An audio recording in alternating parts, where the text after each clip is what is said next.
Hey there, YouTube. Just doing a really quick review on this all-American all-purpose topsoil. Not so much a review, but just an example video. This is the 40-pound bag, and there's the UPC. Alright, as you can see, it looks really good.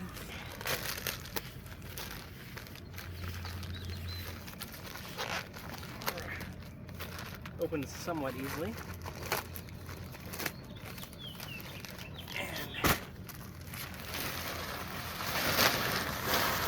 A little bit of mulch in there, but otherwise, pretty good topsoil.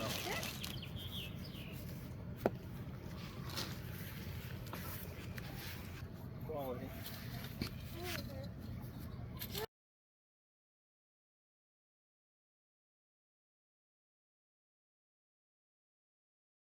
And just here's a little close-up.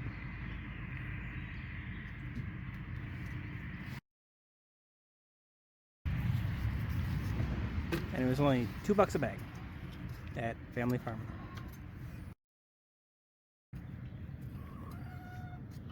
This is one of my first times using bagged topsoil. Usually I just pick it up in the truck, but we only needed a little bit. And now I realize